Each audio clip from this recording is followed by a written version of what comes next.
Hey everyone, thanks for stopping by the Standards Weekly Check-In. I'm Colin. Behind the camera we got Heavy Metal Dylan. What's up? Today we're going to be getting into some staff picks, looking through some new arrivals, recently priced records, and addressing viewer questions at the end of the vid. As always, see anything you like, hit the DMs on Instagram, give the shop a ring, or just cruise in. We're open 11 to 8, 7 days a week. Without further ado, Dylan, tell the people what you're listening to. Oh, dude, I'll gladly. Yeah. Listening to this Helmet record.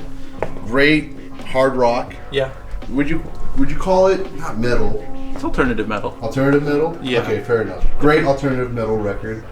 I'm surprised it's still here for that cheap of a price, I think. You know, don't bury the lead here, Dylan. Yes, go on. Get a little razzle dazzle the people here. Come on. Yeah, see. I don't know why it's still here. I'm disappointed in you guys. Hey, I'm really sad. it's a killer. You know, the hot days of Rock 102.1 blasting unsung. Yeah. They're unfortunately behind us, but the record lives on. This is a really good album. Probably did a lot to hurt metal in that I think a lot of bands in the 80s who like had their day, were doing their thing. Also a lot of hardcore bands who were around in the 80s doing their thing, trying to find a way to slide into like the 90s sound in an authentic way. Were maybe a little lost at sea. Then they heard the Helmet and we're like, oh, got it. Yeah. Got it. I mean, Helmet was kind of a streamlined version of like the kind of AMREP noise rock sound to some extent. Bands like Cows and shit like that, like, which is probably going to be a little alienating for a lot of people, especially from like a punk world or something. But Helmet were able to kind of distill that into something a little more tangible, or something you could rip off essentially, and still be a band and probably try to make some money and get some major label interest and stuff. And but it's one of those records like Chaos AD where it's like, yeah, this veered a lot of people into a direction they probably shouldn't have gone in. Like bands who were influenced by that were probably not that great, but the record itself, a 10. It's amazing. Yeah, I would agree. All right. What are you listening to, dude? The second Flock of Seagulls album. Oh, not perfect. Nearly as interesting. Yeah, I don't know. Not too much to say here. Just a stone cold classic, an underrated album. Talk about records I'm surprised are still here, man. You know, I get it. Everyone wants Iran. It's a phenomenal track. This one Space Age? No, that's on the first one too. It's still the first one? First one is the better album. It has a lot of, the best songs, but it's still a phenomenal 10 out of 10 record. Of course. Yeah, so at $8 too. It's only $8, bro. Only $8 With the hype sticker? With the hype sticker and the shrink. Dang, dude, music plus $8? Yeah, look at it. See who inflation be damned. For real. Let's look through some records. All right. No Mean May continues. A streak of us not being mean to each other. About a week. So far, no one is broken. No one has had to give $500 to the other Not person. yet. Not yet. We don't know when this will happen. Long month, but some have said we've been on some genuinely chill ass shit lately, Yes. and let's just hope that streak continues. We ever come into agreement to when the end of the month happens and we're not mean to each other? Oh yeah, I don't think we have like an exit strategy for No Mean May. There is the possibility, and I said we just gave each other $250. You're right. Thank you. This is sound logic. I'm just saying. You want to talk Motorhead deep cuts? Sure. I'm digging into that too. All right. No Mean May and Motorhead May. Motor May?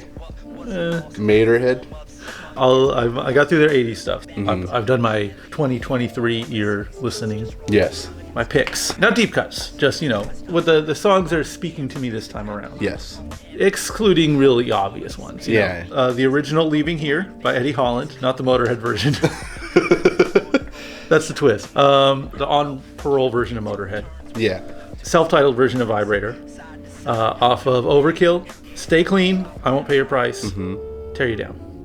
Okay. Poison off of Bomber. All the Aces off of Bomber. My only pick off of Ace of Spades, weirdly, is The Hammer. Oh. Is Love You Like a Reptile on? It is, which is an amazing song. Yeah. But, my judgment is skewed heavily towards the No Remorse comp and the All the Aces compilations. Okay.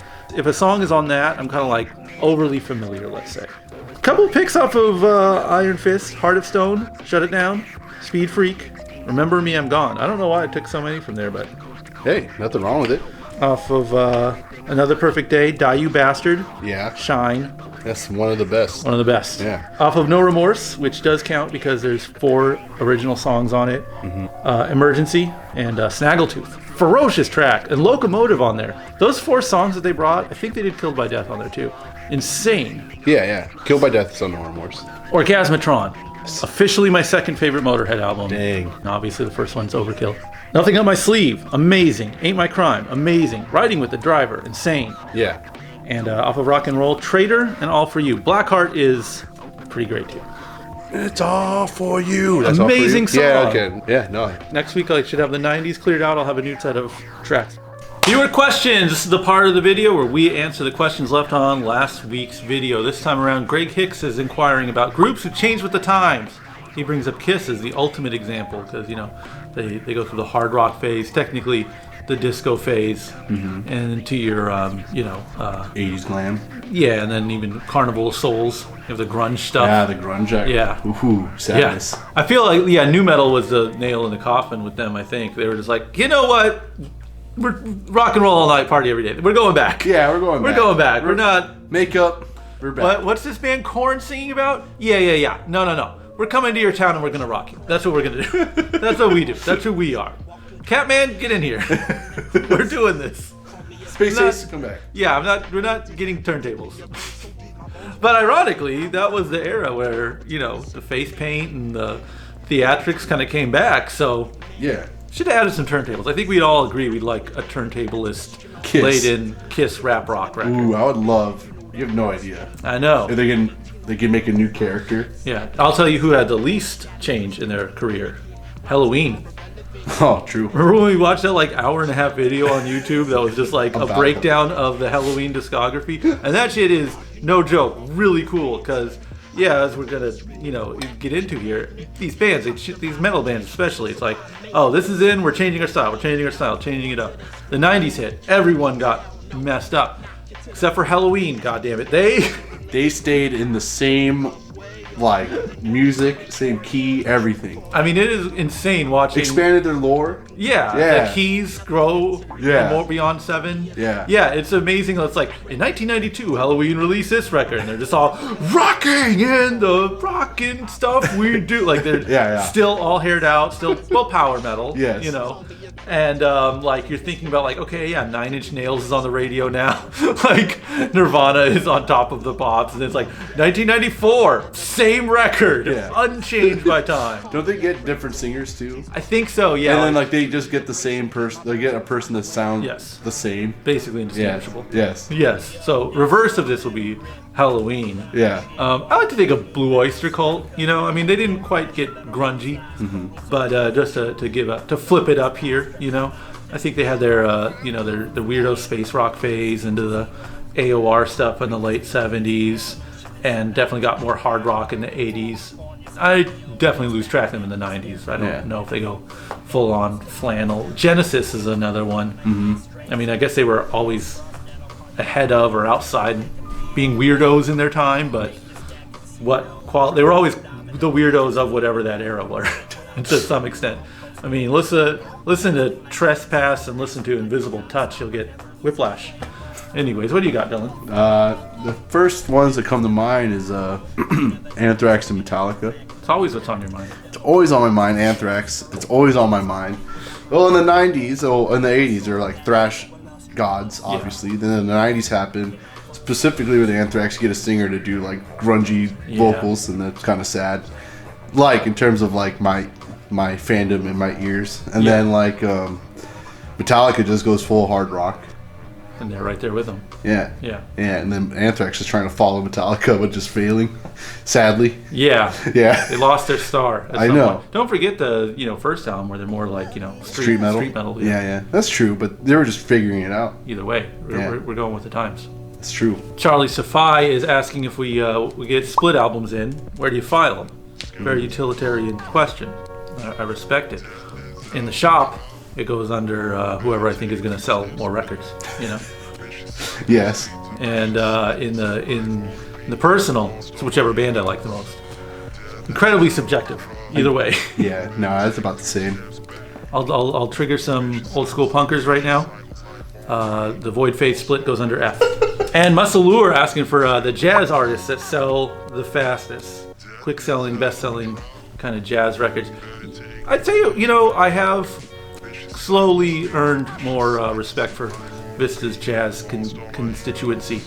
Well, like when we get the good pressings in, and the good condition and everything, like they will move. Generally speaking, though, it is the guys you would think, Miles, Coltrane, etc. Blue Note, yada yada. I will say the skronkier stuff, the more freer out there stuff, does tend to sit around a little more. I think people like their jazzy jazz, their bop, their post bop, etc. They don't want falling down the stairs, screeking, skronking music. They want to mellow out. But that said, it still moves. You know what I think is the sneaky outsider bestseller of jazz? Ryo Fukui. Oh yeah. Yeah. That was Scenery? Yeah. Yeah. That one, whenever the YouTube algorithm got a hold of that one, and the reissue guys got a hold of that one, by their powers combined, Yeah, somehow at the we had same a time. bestseller. Hey, I don't listen, know. Can't complain. can't complain. But who do you see moving a lot? You're not wrong with Ryu, Yeah. but I literally cannot think other than Davis or Yeah. not no one that I could think of on the top of my head. Hank Mobley's No Time for Squares. That's a deceptively popular one. Stanley Clark count? Yeah, but I don't feel like I don't know if I even go like over $10 on his records. Yeah, that's true. I love those records. I think they should sell like quickly, but I usually always have some Stanley Clark kicking around. One day, people are going to get hip to Stanley Clark and Jean-Luc Ponty, because those are like some of the cheapest to best records we got in here, and they are they're piling up. We got them. Get hip to Stanley. The problem is everyone who's cool enough to know who those guys are is the Stanley Clark fans, the Jean-Luc Ponty fans. They are standing firm. Yeah. What? $12 for school days? No. No. I bought this 12 years ago. I'm not going to purchase this again. The other thing, they probably bought them a long time ago. Yeah, no, that's not 12. Yeah, that was an easy catalog to bang out, I think, if you Yeah. were buying records 15 or more years ago. No, fair enough. But hey, that's all we got for today. If you have any questions you would like to see answered on next week's video, leave a comment in the YouTube comment section. We'll get to it next week. Thanks for watching, everyone. Peace.